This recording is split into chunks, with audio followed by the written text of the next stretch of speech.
Hello students आज हम लोग class 8 science chapter 1 crop production and management का टॉपिक एग्रीकल्चरल इम्प्लीमेंट्स पढ़ने वाले हैं। अब देखो बेसिक कुछ टूल्स हम लोग यूज करते हैं प्लॉइंग में, ठीक है, या टिलिंग में, ठीक है। हम उन टूल्स के बारे में ही डिस्कशन यहाँ पे करने वाले हैं। तो जो सबसे पहला टूल है वो है प्लॉ, ठीक है, जिसको हमने पिछले पार्ट में भी डिस्कस किया था। अब देखो प्लॉ बेसिकली होता क्या है, ठीक है, जिसको हम हल भी बोलते हैं हिंदी में, ठीक है, जिससे हम अपना खेत जोतते हैं, प्लॉइंग वगैरह करते हैं, ठीक है, सॉइल को प्रिपेयर करते हैं। अब ये देखो, this is made of wood and is drawn by a pair of bulls और other animals used for ploughing. अब बेसिकली ये देखो लकड़ी का बना रहता है, ठीक है। आजकल हम आयरन का भी यूज करने लग गए हैं, ठीक है, और इसको हम किसकी मदद से खेत में मतलब मूवमेंट इसका कराते हैं, पेयर ऑफ बुल्स, आपने देखा भी होगा, ठीक है। बुल के ऊपर हम क्या कर देते हैं, ये इसकी बीम होती है, वो उनके वहां बुल के शोल्डर में लगा देते हैं, ठीक है, और वो लोग क्या करती है, जैसे जैसे आगे जाती है तो वैसे वैसे प्लॉ भी उनके साथ आगे आगे जाता है और प्लॉइंग हमारी होते रहती है। अब कभी कभी हम बुल्स की जगह अदर एनिमल जैसे हॉर्सेस, कैमल, इनको भी यूज करते हैं, ठीक है। अब देखो यहाँ पे प्लॉ की मैंने एक ड्राइंग बनाई है, ज्यादा अच्छी ड्राइंग मुझे आती नहीं है, नॉर्मल सी मैंने बनाई है, ठीक है। तो देखो इसमें एक बीम होता है, ठीक है, बीम के अलावा इसमें एक प्लॉ सॉफ्ट होता है, ठीक है, एक प्लॉ शेयर होता है। अब ये प्लॉ शेयर के जो आगे का पार्ट है ये आयरन स्ट्रिप होता है, ठीक है, और मतलब आयरन का बेसिकली बना होता है, और यही क्या करता है, मिट्टी को लूज करता है और उसको टर्निंग करता है, ठीक है। इसी से हम पूरा मतलब मेन जो रोल होता है इसी का होता है, ठीक है। तो देखो हम बीम को ऐसे क्या कहते हैं, उनके जैसे हम बुल्स का यूज कर रहे हैं तो उनमें अटका देते हैं, ठीक है। फिर प्लॉ सॉफ्ट से ये जुड़ा रहता है, ठीक है, और जो प्लॉ शेयर होता है ये इसका जो आगे वाला पार्ट है वो मिट्टी के अंदर जाके, ठीक है, फिर उसकी पूरी प्लॉइंग वगैरह होती है। तो यहाँ पे हमने डिस्कस कर लिया कि प्लॉ का बेसिकली कैसे काम होता है।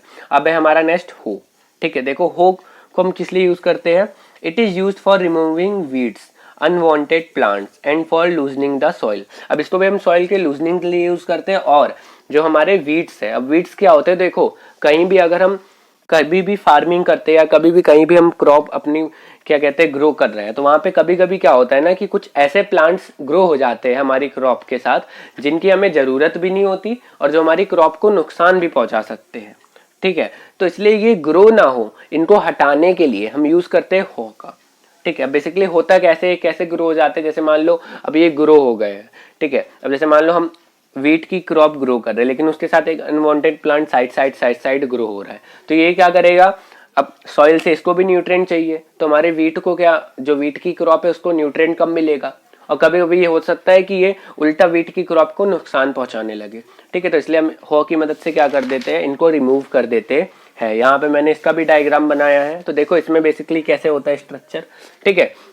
इसमें एक बीम होता है, ठीक है, इसको भी हम एनिमल्स की मदद से चलाते हैं। एक रॉड होती है, ठीक है, यहाँ पे एक हैंडल है, एक ग्रिप है, ठीक है, और यहाँ पे बेंट प्लेट है। अब ये जो बेंट प्लेट है ये शार्प होती है, इसकी मदद से हम क्या करते हैं, जैसे हम इसको आगे ले जाते हैं तो ये क्या करता रहता है, जो अनवांटेड प्लांट है उनको कट करते रहता है, ठीक है। तो यहाँ पे हमने हॉ भी देख लिया।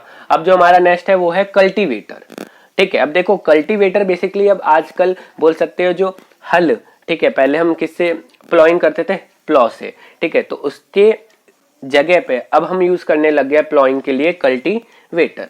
क्यों, क्योंकि कल्टीवेटर से हमारा लेबर मतलब हमारी मेहनत बचती है, हमारा टाइम बचता है, ठीक है। यहाँ पे बताया भी है it is use for ploughing, मतलब प्लॉइंग के लिए हम इसको यूज करते हैं, ठीक है।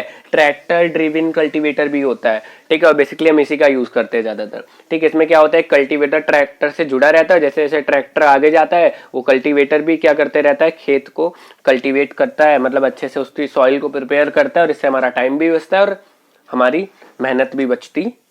तो देखो यहाँ पे हमने एग्रीकल्चरल इंप्लीमेंट्स को डिस्कस कर लिया है। अगर अच्छे से समझ आया हो तो वीडियो को लाइक कर दो एंड चैनल को सब्सक्राइब करके बेल आइकन को प्रेस कर दो, ठीक है। अब नेक्स्ट पार्ट में हम ये देखेंगे कि हमने सॉइल तो प्रिपेयर कर ली, अब इसका जो नेक्स्ट स्टेप है सोइंग, मतलब हम बीज अब बोएंगे, ठीक है, जिस भी क्रॉप को हमें उगाना है, ठीक है। तो वो उसमें क्या क्या चीजें होती है हम उसको नेक्स्ट पार्ट में डिस्कस करेंगे। तब तक के लिए thank you for watching till the